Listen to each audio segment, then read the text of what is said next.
오늘은 같이 우리가 직접 말씀을 찾아가면서 말씀을 나누도록 그렇게 하겠습니다. 우리는 지난주에 베들레헴 마구간에서 구유에 태어나신 예수님을 보면서 예수님이 왜 베들레헴에 오셔야 됐는가, 그리고 왜 베들레헴에서도 마구간에 오셔야 됐고, 그리고 구유에 누워 계신 의미가 무엇인가 하는 걸 중심으로 예수님이 누구신가에 대해서 환경적인 태어나심의 중심으로 살펴보았고요. 오늘은 예수님이 누구신가에 대하여서 예수님의 족보, 예수님의 조상들을 중심으로 예수님이 누구신가 하는 것에 대해서 같이 한번 살펴보도록 그렇게 하겠습니다. 우리 한번 마태복음 1장 1절 같이 한번 읽겠습니다. 마태복음 1장 1절입니다. 같이 시작. 아브라함과 다윗의 자손 예수 그리스도의 계보라. 아멘. 예수님이 누구신가에 대한 가장 정확한 답이 여기 있는데요. 바로 예수님은 아브라함과 다윗의 자손이라는 것입니다. 그렇다면 아브라함과 다윗의 자손이라는 것이 무엇이 그렇게 중요하느냐 하는 것이죠. 아브라함과 다윗의 자손이라는 자체가 아니라 하나님이 약속하셨고 그 약속한 아들을 주셨다는 것이 중요하게 되어집니다. 메시아가 아브라함의 자손으로 다윗의 자손으로 올 것이라고 예언했는데 그 구약에서 예언한 메시아가 바로 이 베들레헴에서 태어난 예수님이라는 사실입니다. 그렇다면 먼저 아브라함의 자손, 아브라함의 하나님이 약속한 언약을 중심으로 예수님이 누구신가에 대해서 같이 한번 살펴보도록 그렇게 하겠습니다. 우리 창세기 13장으로 한번 가보시겠습니다. 창세기 13장. 창세기 13장 14절에서 16절입니다.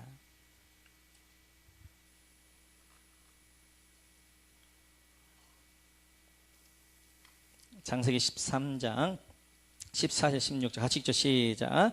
롯이 아브라함을 떠난 후에 여호와께서 아브라함에게 이르시되 너는 눈을 들어 너희 있는 곳에서 북쪽과 남쪽 그리고 동쪽과 서쪽을 바라보라.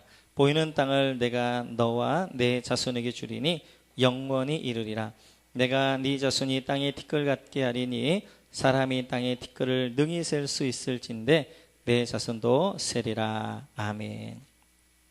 오늘 본문의 배경은 아브라함과 롯의 목자들이 서로 목초이 때문에 싸우게 되어집니다. 그러자 아브라함이 롯아 네가 좌하면 나는 우하겠고 네가 우하면 나는 좌할 것이다 라고 이제 네가 먼저 선택해라 선택권을 줍니다. 그때 롯이 쭉 돌아보니까 요단 강가가 정말 푸르고 좋으니까 삼촌 저는 저렇게 가겠습니다 라고 해서 롯이 이제 그곳을 떠나게 되어졌고 지금 아브라함은 황량한 벌판에 홀로 남아 있습니다.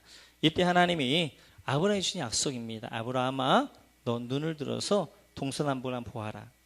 내 보이는 이 땅을 내가 너와 내 자손에게 줄 것이다. 그리고 네 자손이 이 땅의 티끌과 같이 많을 것이다 라고 약속하십니다.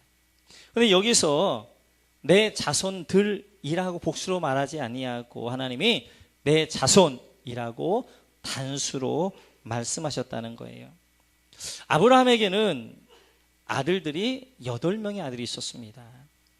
그러면 아브라함에게 이야기할 때 내 자손들이라고 복수로 이야기하는 것이 더 마땅함에도 불구하고 하나님이 복수로 내 자손들이라고 말하지 아니하고 내 자손 단수로 말씀하고 있다는 것이죠. 바로 그 아들들 8아들 가운데 그 8아들이 이 일들을 이룰 것이 아니라 그 아들 가운데 하나들 바로 이삭을 통하여서 이 일을 이룰 것이다 라고 하나님이 약속하신 것입니다. 그렇다면 이 이삭이 누구냐 하는 것입니다. 이 이삭은 바로 예수님을 예표하고 있는 인물입니다. 우리 한번 창세기 21장으로 한번 가보시겠습니다. 창세기 21장 1절에 2절 같이 한번 읽지요.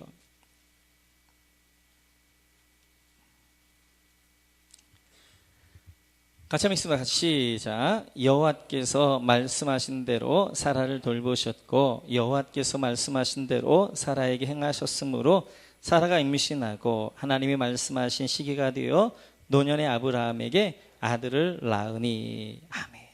이삭이 어떻게 태어났는가 하는 것에 대한 말씀인데요. 이삭은 사라가 경수가 끊어진 다음에 낳은 아들입니다. 여인의 경수가 끊어졌다는 것은 아들을 낳을 수 없다는 거예요. 그래서 육신으로 이삭이 태어난 것이 아니라 오늘 말씀과 같이 말씀하신 대로 하나님의 약속과 같이 내년 이맘때가 되어지면 너에게 아들이 있을 것이 하나님의 그 약속으로 태어난 아들이 이삭이라는 것입니다. 그래서 이 이삭이라는 아들은 이제 사람의 육신의 힘으로 태어난 아들이 아니라 하나님의 약속으로 말씀으로 태어난 아들이다 라고 말씀하면서 이제 아브라함 후손 가운데 이 이삭과 같이 육신으로 태어나지 아니하고 하나님의 말씀으로 약속으로 태어난 아들이 올 터인데 그 아들을 통하여서 이 일을 이룰 것이다 라고 말씀하는 것입니다. 우리 예수님도 육신의 힘으로 태어난 거 아니잖아요. 요셉의 씨로 태어난 것이 아니라 하나님의 약속과 말씀으로 그리고 성령으로 태어나게 되어진 것들을 볼 수 있습니다. 이렇듯이 이삭은 바로 예수님을 예표하고 있는 인물이고 여기서 내 자손이라고 말할 때 이 자손은 이삭을 이야기하기도 하고 또 예수님을 이야기하기도 합니다. 그래서 갈라디아서 보면 바울 사도는 이 말씀을 이렇게 해석합니다. 우리 한번 갈라디아 3장 16절 한번 보겠습니다. 갈라디아서 3장 16절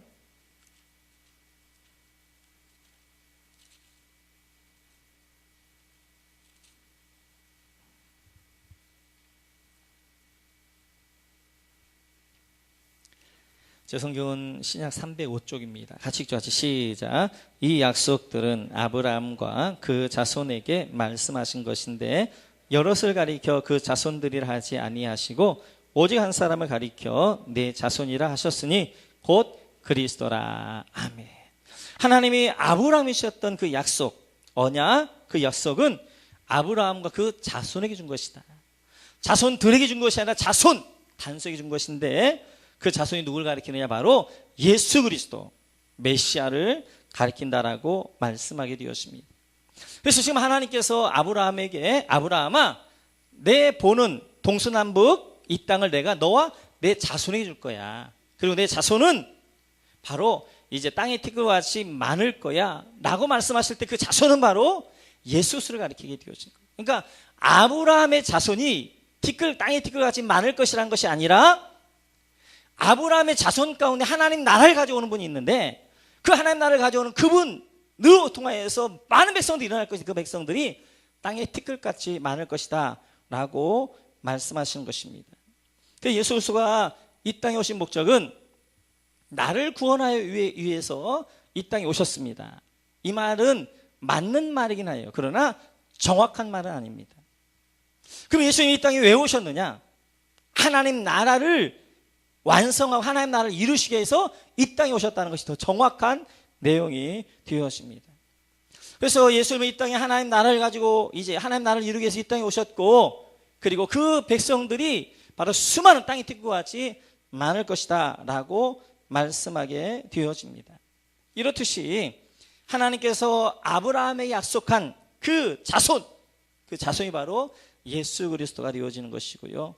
또한 다윗의 자손으로 이 땅에 오셨는데 다윗의 자손으로 왔다는 것은 구약의 하나님이 다윗에게 약속하셨 그 약속에 따라 이 땅에 예수님이 오셨다는 것들을 말씀하게 되어지죠. 그럼 다윗에게 어떤 약속을 하셨는가? 우리 한번 사무엘하 7장을 한번 보겠습니다. 사무엘하 7장 12절에 13절입니다.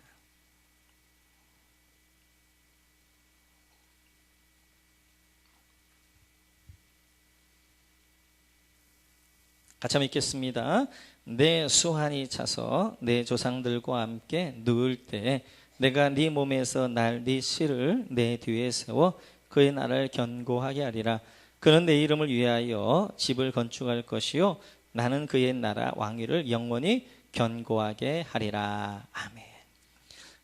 다윗이 하나님 앞에 하나님 성전 지어드리고 싶습니다 라고 이야기하게 되어져요. 그래서 하나님이 다윗 너는 피를 많이 흘렸기 때문에 너는 안 되고 내 아들 때 성전시켜야 하겠다라고 말씀하시면서 하나님은 오늘 이렇게 약속하십니다.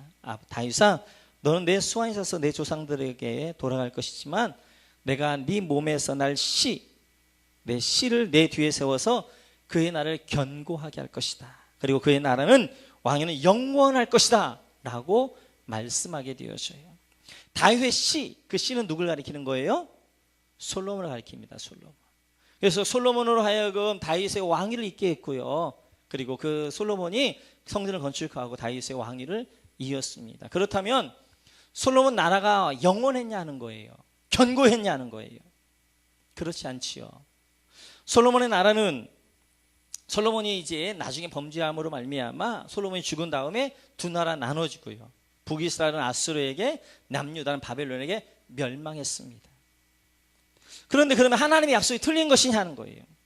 하나님 분명히 말씀하실 때 내 시에서 날짜를 통하여서 왕위를 이어가게 할 것이며 그 왕위는 영원할 것이다, 견고할 것이다 말씀하신 이 하나님의 약속이 틀렸냐는 거예요. 여기서 솔로몬도 이삭과 같이 예표적인 인물입니다. 그래서 늘 하나님의 약속은 두 번 성취가 되어진다고 그랬어요. 그래서 먼저 가깝게 한번 성취가 되어지고 나중에 예수님에게 한번 성취가 된다라고 말씀을 드렸는데, 바로 이 다윗에게 약속한 이 약속은 가깝게는 솔로몬의 성취가 되었지만 멀게는 예수님에게 성취가 되어지는 거예요. 솔로몬 샬롬의 왕, 평화의 왕입니다. 이 솔로몬은 영원한 평화의 왕이 되어주시는 예수 그리스도를 예표하고 있는 인물이에요. 그래서 여기서 다윗에게 약속하신 그 씨는 바로 이제 앞으로 오실 메시아 예수 그리스도를 상징하게 되어지는 것이고, 그 메시아가 이제 다윗의 왕권을 가지고, 하나님의 왕권을 가지고 이 땅에 오셔서 하나님 나라를 이룰 것이고, 그리고 그 나라는 영원할 것이다, 견고할 것이다 라고 말씀하게 되어지는 것입니다. 그래서 오늘 이 마태복음 1장에 예수님 족보를 통하여 하고 싶은 이야기는 바로 예수님은 아브라함과 다윗의 자손으로 왔다는 것입니다. 예수님이 아브라함과 다윗의 자손으로 이 땅에 오셨다는 것은 하나님의 영원한 나라를 세우기 위하여 이 땅에 오셨다는 것을 말씀하게 되어져요. 그 예수님도 사역의 첫 메시지를 이렇게 말씀하십니다. 우리 한번 마가복음을 한번 보겠습니다. 마가복음 1장입니다. 마가복음 1장 14절 15절. 마가복음 1장 14절 15절 같이 읽죠. 시작. 요한이 잡힌 후 예수께서 갈릴리에 오셔서 하나님의 복음을 전파하여 이르시되 때가 찼고 하나님의 나라가 가까이 왔으니 회개하고 복음을 믿으라 하시니라. 아멘. 예수님의 첫 메시지가 뭐였느냐? 때가 찼다. 하나님의 나라의 때가 찼다. 하나님의 나라가 가까웠다. 회개하고 복음을 믿어라. 회개하라. 천국이 가까웠느라 하나님의 나라가 가까웠다 라고 하나님 나라에 대해서 선포하게 되어져요. 예수님께서 하나님 나라를 가지고 이 땅에 오셨기 때문에 그 예수의 첫 메시지도 하나님 나라에 대한 메시지입니다. 그래, 회개하라. 그리고 하나님 나라가 너희 가까이 왔다. 하나님 나라 가운데 들어오라. 그렇게 말씀하게 되어지는 것입니다. 그래서 예수님이 이 땅에 왜 오셨느냐라고 묻는다면, 나를 구원하기 위해서 이 땅에 오셨다 라는 말도 맞는 말이긴 하지만 정확한 답은 아니에요. 정확한 답은 예수님이 이 땅에 하나님 나라를 이루시기 위해서 이 땅에 오셨고, 그 나라의 백성들은 땅에 티끌같이 많을 것이며 그 나라는 멸망하지 않고 영원히 견고하게 영원할 것이다 라고 말씀하게 되어집니다. 그래서 오늘 1절에 이렇게 말씀하게 되어, 다시 한번 마태복음 1장을 한번 넘어가 보겠습니다. 마태복음 1장입니다. 마태복음 1장 1절 같이 한번 읽죠. 같이 있어 시작. 아브라함과 다윗의 자손 예수 그리스도의 계보라. 아멘. 여기서 계보라는 말이 헬라어 원어를 보게 되어지면 이제 게노시스입니다. 게노시스. 이 게노시스라는 말은 시작하다, 태초에 이런 말이 되어져요. 그래서 이제 창세기를 가리켜서 우리가 제네시스라고 하게 되어지는데, 이 제노시스라는 영어는 바로 이 헬라어 게노시스에서 나왔습니다. 구약에서 하나님이 천지를 창조하셨고 하나님 나라를 만들었습니다. 그 하나님 나라가 아담과 하와에 의해 깨어졌어요. 그리고 그 깨어진 잃어버린 하나님 나라를 회복하기 위해서, 그 하나님 나라를 이루기 위해서 예수님이 이 땅에 오셨다는 것입니다. 그래서 그런 의미에서 지금 마태는 마태복음을 기록하고 가장 먼저 게노시스라는 말을 먼저 쓰고 있는 것입니다. 우리나라 성경은 아브라함과 다윗의 자손 예수 그리스도의 계보라 되어져 있는데, 헬라 원어를 보면 이렇게 되어져 있어요. 게노시스, 그리고 예수 그리스도, 그리고 다비드 앤 아브라함 자손, 이렇게 되어져 있습니다. 그래서 이 마태복음 1장 1절에 가장 먼저 뭐가 게노시스가 나오게 되어지고, 창세기 1장 1절에 보게 되어지면 이제 베르시트, 바로 이 베르시트는 태초에 라는 말이 되어지는데, 이 말을 헬라어로 번역하면 게노시스가 되어지는 거예요. 창세기 1장 1절에도 가장 먼저 게노시스가 나오게 되어지고 마태복음 1장 1절에 가장 먼저 게노시스가 나오게 되어져. 그래 게노시스 바로 하나님 이 땅을 창조하신 것도 하나님 나라를 이루기 위해서 창조하셨고, 예수님 이 땅에 오신 것도 바로 잃어버린 하나님 나라를 회복하기 위해서, 하나님 나라를 완성하기 위해서 이 땅에 오셨다라는 메시지가 그 말씀 가운데 있는 것입니다. 이렇듯이 예수님이 이 땅에 왜 오셨느냐 하는 것들을 정확하게 아는 것은 무엇보다 중요합니다. 왜냐하면 그것이 나의 신앙을 결정하기 때문에 그렇습니다.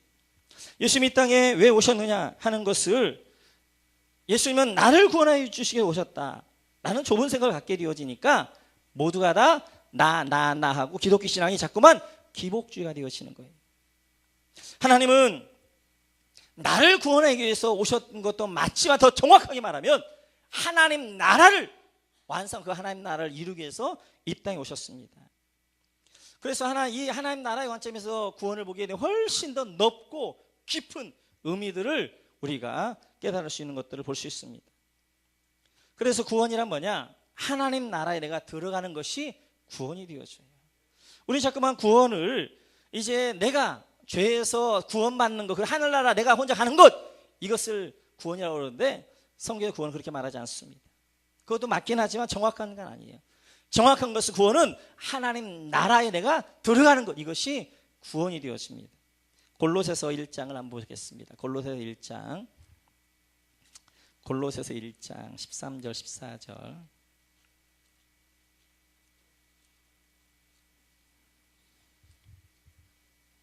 골로새서 1장 13, 14절 같이 함께 같이 읽습니다. 시작. 그가 우리를 흑암의 권세에서 건져내사 그의 사랑의 아들의 나라로 옮기셨으니 그 아들 안에서 우리가 속량 곧 죄사함을 얻었도다. 아멘.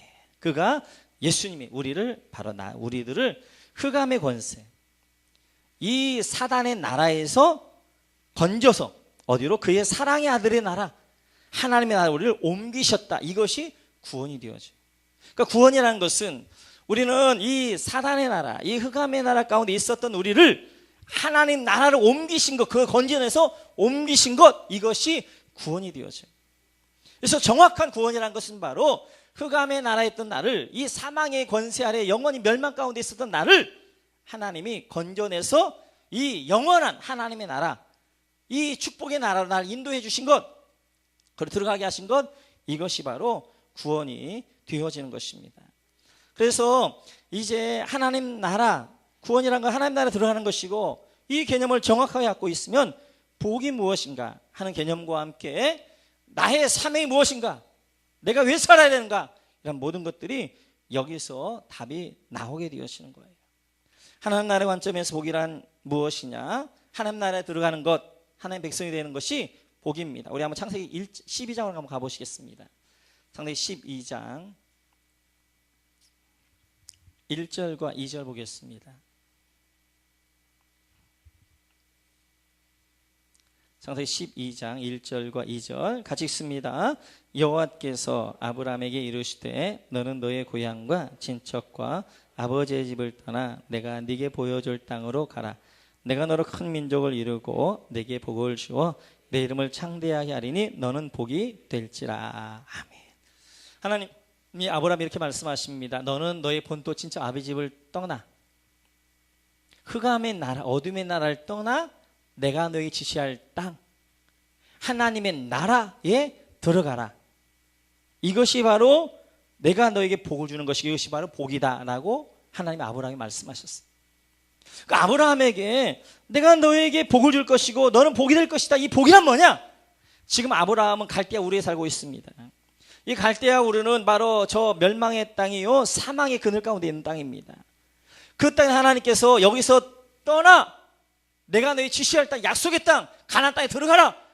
그것이 바로 복이고, 그것이 바로 하나님 백성 되어지는 것이, 그것이 바로 내가 너에게 주겠다는 복이고, 이것이 바로 네가 복이다라고 말씀하게 되어져요. 그래서 하나님 나라 가운데 복은 우리가 육신적으로 이제 오래 살고 건강하고 이런 것도 복이지만, 근본적인 하나님 말씀하신 복은 뭐냐? 우리가 흑암의 권세, 사망 가운데 있었던 우리를 건져내어 하나님 나라로 옮겨주시는 것, 하나님 백성 되어진 것이 복인 줄로 믿습니다. 그래서 이 복, 하나님 나라 가운데 있게 되어지면 그 하나님 나라 안에 누려야 되는 많은 것들을 누리게 되어지는 거예요. 하나님 나라 가운데 있게 되면 하나님의 보호하심과 인도하심 가운데, 하나님의 풍성함 가운데 우리 모두가 거하게 되어진 것입니다. 하나님 나라 가운데 있는 우리는 하나님의 통치 가운데 있어야 됩니다. 그래서 우리가 열망해야 될 것이 무엇이냐? 그것은 바로 하나님의 온전한 통치를 받는 것, 바로 내 영이, 내 혼이, 내 육이 하나님의 온전한 통치 가운데 있는 것, 이것이 바로 우리가 소원해야 될 것이고 우리가 열망해야 될 줄 믿습니다. 이 소원이 바로 하늘에서 하나님의 뜻이 이루어진 것처럼 내 안에서 하나님의 뜻이 이루어지는 것, 이것이 바로 복이고 이것이 바로 성도들이 추구해야 될 삶이 되어지는 것입니다. 구원이란 하나님 나라 가운데 있다는 것을 알면 내가 무엇을 해야 할 것인가 하는 사명이 정확하게 나오는 것입니다. 하나님 나라 가운데 있는 나는 세상 가운데 하나님 나라를 이뤄가는 것, 이것이 우리 모두가 해야 될 사명인 거예요. 내가 왜 직장 생활하느냐? 사회 가운데 내가 뭘 할 것이냐? 모든 그 사명 가운데 그 일들 가운데 하나님 나라를 내가 이뤄가는 것입니다. 직장 가운데도 하나님 나라를 이루어가는 겁니다. 할렐루야.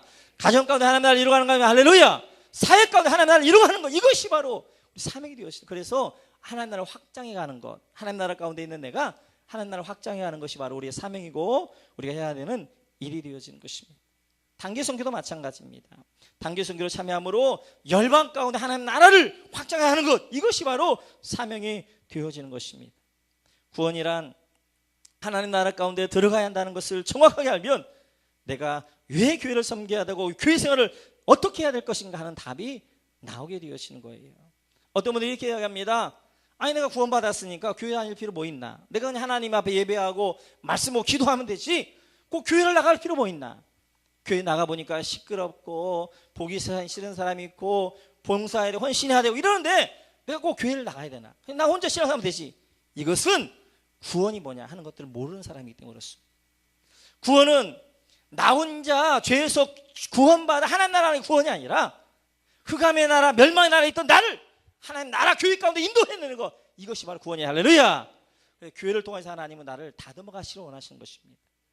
나 안 맞는 사람을 통해서 서로 정을 맞게 하고 부딪히면서 나를 이제 부던 일에 돌로 만들어가는 것이고, 교회 안에 섬김을 통하여서 내가 하나님 나라의 섬김을 배워가는 것이고 하나님 나라의 법들을 배워가는 것이고, 교회 예배를 통해서 하나님 나라의 그 풍성함들을 경험해가는 것들입니다. 이렇듯이 하나님 나라 가운데 있는 우리는 교회 안에서 교회 공동체를 통하여서 하나님 앞에 영광 돌리고 내가 또한 하나님 앞에 빚어져 가고 만들어져 가는 것입니다.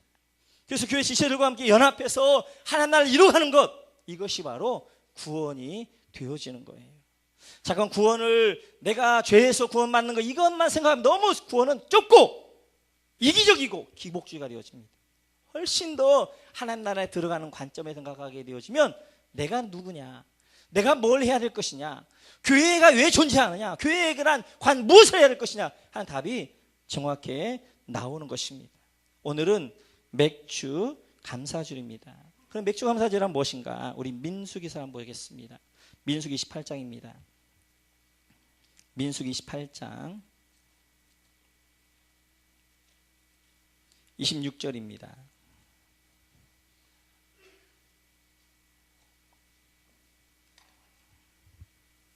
민수기 28장 26절 같이 읽죠. 시작. 77절 처음 익은 열매를, 네, 민수기 18장 26절 맞죠? 죄송합니다. 28장 26절인데 네, 28장 26절. 민수기, 나이 먹으니까 이제 안 보여요. 제가 눈은 자랑을 했었는데요. 이제 눈이 좀씩 가요. 그러고 보니까 나이 먹었구나 그런 생각이 듭니다. 저 젊지 않아요. 민수기 18장 26절 같이 한번 읽죠. 시작. 77절 처음 익은 열매를 드리는 날에 너희가 여호와께 새 소재를 드릴 때에도 성의를 무길 것이요 아무 일도 하지 말 것이며. 77절이 나옵니다. 이 77절이 다른 말로 하면 맥주절이고요 오순절입니다. 유대인에게는 중요한 세 절기가 있어요. 바로 6월절과 그리고 77절과 그리고 이제 수장절, 초막절이 있게 되어져요. 근데 제가 늘 말씀드렸던 것처럼 절기가 어려운 것은 같은 절기, 세 절기가 이름이 좀 많이 있다는 거예요. 그게 어려워요. 그런데 의미를 생각하면 쉽습니다. 유월절이 있어요. 유월절은 마치도 유대인들의 독립기념일과 같은 거예요. 우리 광복절과 같은 거예요. 6월절부터 50일째 되는 날이 맥주절이에요. 그렇기 때문에 오순절 그러는 거예요. 50일. 50이 되기 위해서는 한 주가 7번이 지나야 되잖아요. 그러니까 77, 49 지난 다음에 50일이니까 77절 이렇게 이야기하는 거예요. 그리고 이때가 오순절이고 77절인데 이때 뭘 하느냐? 이제 보리 추수를 다 마치고 그 보리 추수를 가지고 하나님 앞에 영광 돌리는 그 추수를 드리는 날이니까 맥주절 이렇게 이야기하는 거예요. 그래서 이 맥주절과 77절과 오순절은 같은 것이 되어지는데요.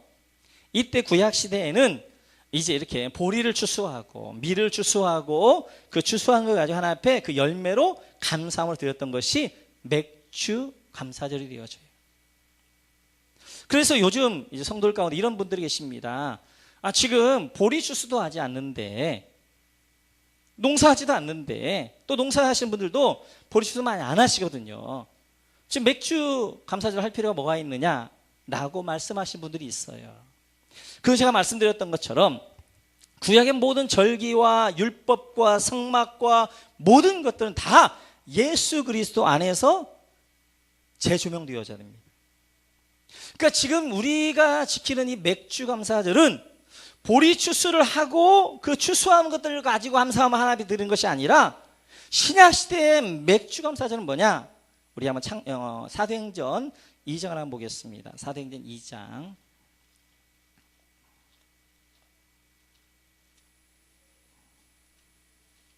사도행전 2장 1절부터 4절까지 보겠습니다.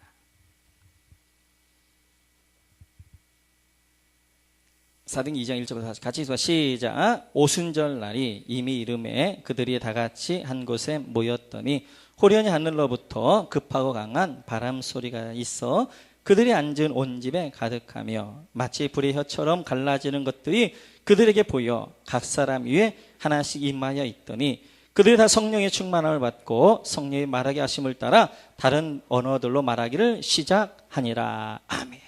성령이 마가다락방에 임한 날, 이 땅에 처음 오신 날이 언제냐? 오순절이에요. 오순절. 그러니까 구약의 6월절은 예수님의 십자가를 예표하는 것이고요. 구약의 77절, 오순절, 맥주절은 성령의 오심을 예표하는 것이고요. 그리고 구약의 수장절, 초막절, 이 장막절은 예수님의 재림을 예표하고 있는 거예요. 그러니까 구약, 예수님 오시기 전까지 구약은 맥주, 보리를 그리고 밀을 추수한 다음에 하나님 앞에 감사함으로 드렸던 절기가 맥주 감사주의라면 신약의 맥주 감사주일은 성령이 우리 가운데 오심을 감사하며 할렐루야. 성령이 우리 가운데 오심을 감사하며 드리는 절기가 맥주 감사절이 되어진 거예요. 그래서 이제 맥주 감사절 때 보리의 추수를 가지고 이제 그 열매를 가지고 곡식단을 하나님 앞에 드렸는데 하나님의 첫 열매를 뭘 받으셨느냐? 마가의 다락방에 120명의 성도들의 영혼을 받으신 거예요. 그래서 성령님이 언제 오시느냐? 이 오순절, 이제 맥주절, 이 77절에 마가의 다락방에 오시는 거예요.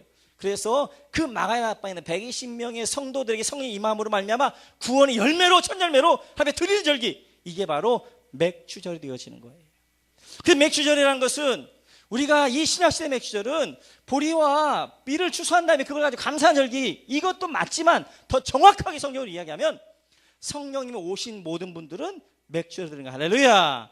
1년 가운데 이날을 정해서 성령님이 나에게 오셔서 나에게 구원의 열매를 주셨고 내가 하나님의 열매를 드리게 하시면 감사합니다 라고 감사하며 드리는 절기가 맥주 감사절이 되어지는 거예요.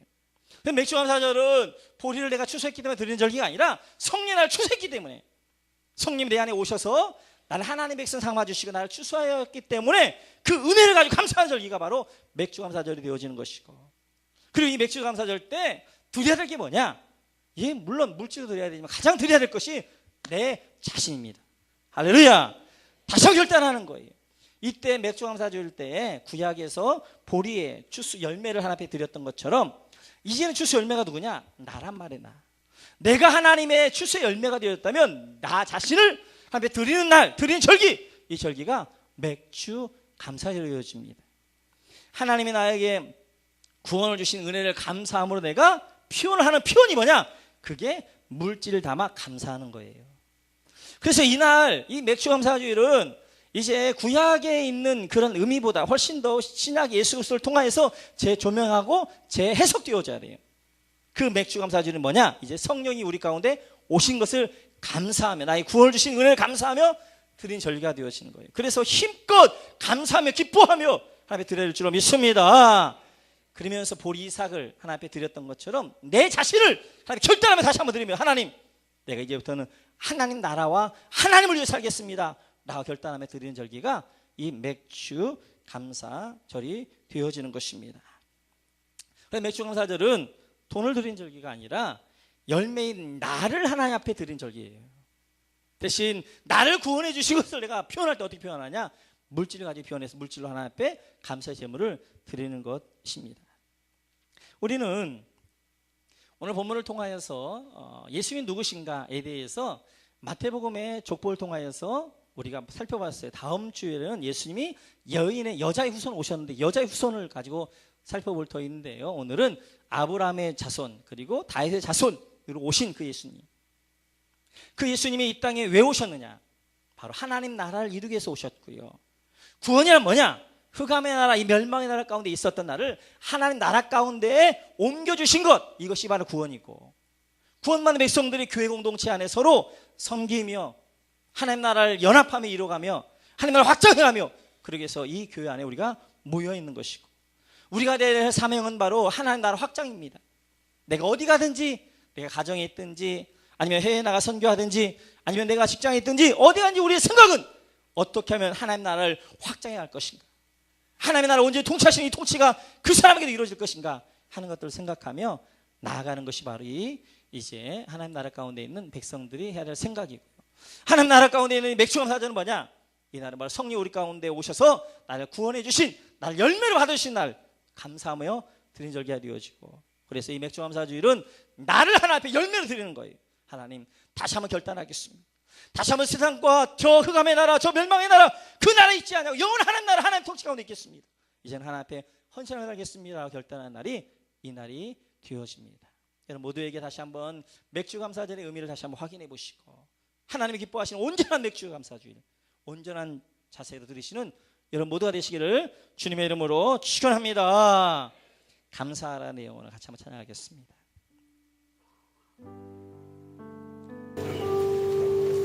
알죠? 감사하라는 영혼아, 감사하라는 영혼아, 찬양하라는 영혼아, 찬양하라는 영혼아.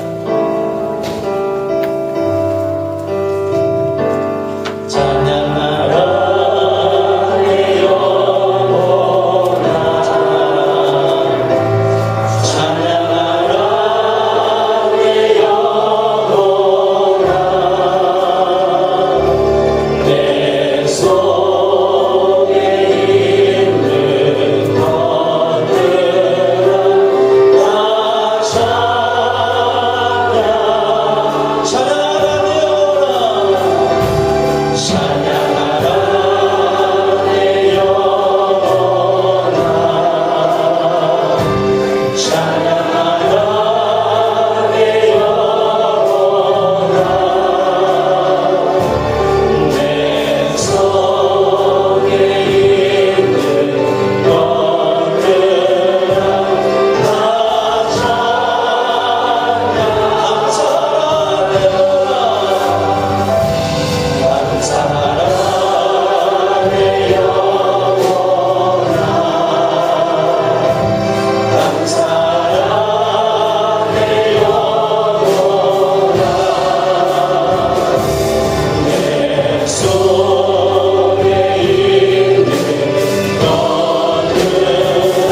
성령이 우리 가운데 임재하셔서 나를 구원의 열매로 받아주시고 열매를 들게 하신다니 바로 맥주 감사주였습니다. 하나님 나라 가운데 날 있게 하시고 그 하나님 나라의 백성으로 나를 삼아주신 것을 감사하는 열매가 맥주 감사드리는 되었는데 하나님 구원의 은혜에 다시 한번 우리가 감사했으면 좋겠고요. 이 나라도 우리가 환상을 다시 한번 결단하는 것입니다. 구약에서는 이제 보리를 드려서 하나님 감사했다면 그 열매를 드렸다면 이제는 내 자신이 하나님 열매가 하나님 이제 하나님의 뜻대로 살겠습니다. 하나님 나라 가운데 살겠습니다. 하나님 통치 가운데 살겠습니다. 그 하나님 나라 확정을 살겠습니다. 라고 결단한 날이 바로 이 시간이 되어지고 우리 한번 오늘 주신 나를 구원해 주신 은혜를 감사하며 우리가 다시 한번 결단한 시간을 갖도록 하겠습니다. 우리 함께 한 다음에 주여 1차 한 다음에 같이 합시험으로 기도하도록 하겠습니다. 하나님 아버지 주여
살아계신 아버지 하나님, 하나님 이 땅에 추수를 주시고 그 추수함을 나간 앞에 감사했던 이제 우리 성도들, 또 이 땅에 하나님 성령을 이 땅에 보내주셔서 이 땅에 영혼들을 추수하게 하시고 그 추수 가운데는 나를 있게 하심을 주님 감사합니다.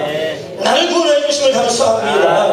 성령 내 안에 임재하심을 감사합니다. 내 안에 임하심을 감사합니다. 그 감사를 가진 앞에 이제 감사의 하나님 맥주 감사제를 드리게 하시고 이제 하나님 구약 성도들은 그 보리와 밀을 하나 앞에 추수한 것들을 드렸다면 이제는 나 자신을 앞에 드리게 하셔서 다시 한번 결단하게 하시고 이제 흑암의 나라 이제 멸망의 나라에 있지 않게 하시며 영원한 나라 가운데 있게 하여 주옵소서.